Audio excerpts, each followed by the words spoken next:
What do you think is going on in existence? Like, do you? What the hell question is that? What do you think? Or is this like a simulation? Yeah, or like, what does the universe want? What are we? Why are we here? What are we doing? You know what I mean? What do you think about that?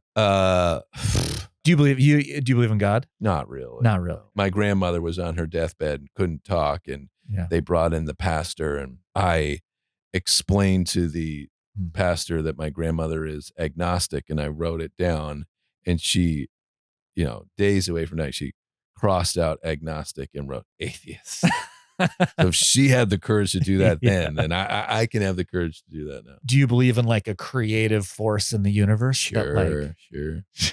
I mean, yeah, there's something, special happened, but I think I sometimes am just like, what's going on around here? And I also don't think we're living in a simulation, but I do think a simulation is sort of an apt metaphor for maybe sort of something close to what's happening. What is that? What do you mean by that? That would be that like we are so removed from what a base reality, quote unquote, would be like, that it is essentially that we're sort of living in a simulation. What's a base reality? Well, I think that's like a tough question, right? But a base reality would be a full picture of like the nature of existence. I think we could debate what a good definition of base reality is for a long time, but it would be like a very accurate, clear picture of the nature of existence, probably. And I think where your day-to-day perception is that this is all very clearly the base reality. This is all very easy. This is the couch, and these are couch cushions, and this is a shoe, and that's all very easy to sort of like understand. But I think it's also like one way to look at a human being is to say that like the energies of your existence began thousands and billions of years ago, and they are stardust. Yeah, for real though. Is that a Jethro Tull song?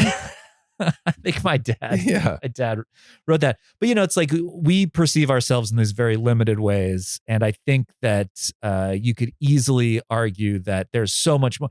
Even this very simple way to say this is that we have 5 senses and we perceive only what those 5 senses. We could be hearing radio waves and feeling ultraviolet thing. So like just in a very like surface level, we could sense like so much more that's actually happening. So we have a very sort of limited experience. So I think in that way you could argue that like, yeah, it's sort of a simulation. We're sort of getting a surface level read of a very, very deep, complex system. Okay. No, I don't subscribe to that theory. No, it's just, it is what it is. A rock is a rock. A human's a human. Man. Yeah. No, I don't think we're in the Matrix. I don't think, like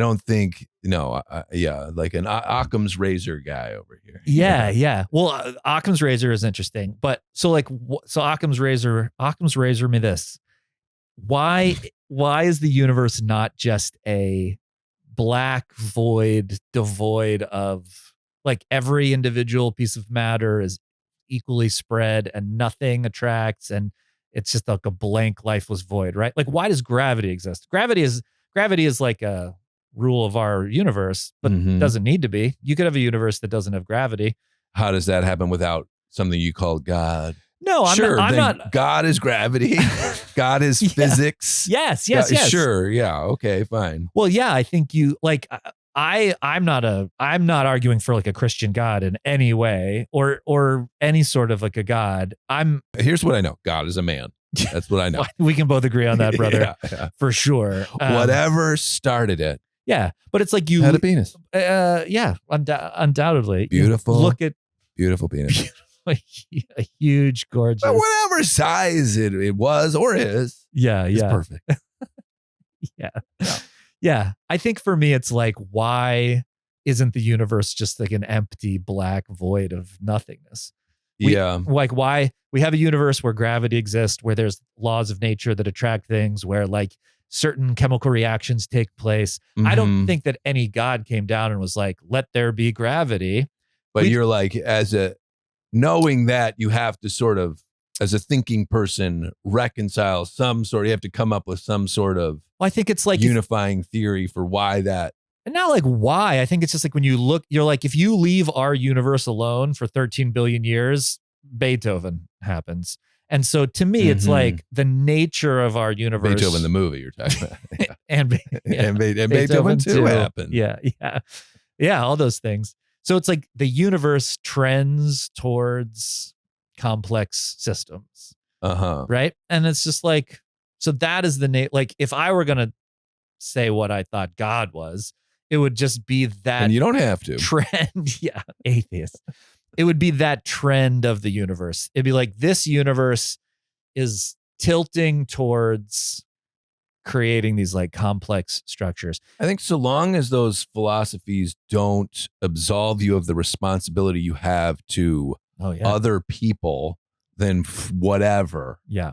But when those get in the way of, oh, for sure. Yeah, that's the problem. Well, that's just like religion was a political system for many, many years. And the scientifics, it was just like a human. Ways to control women, man. I mean, totally. But you never gaze into the stars. You never like, what does this all mean? What is this? What's happening here? I mean, not really.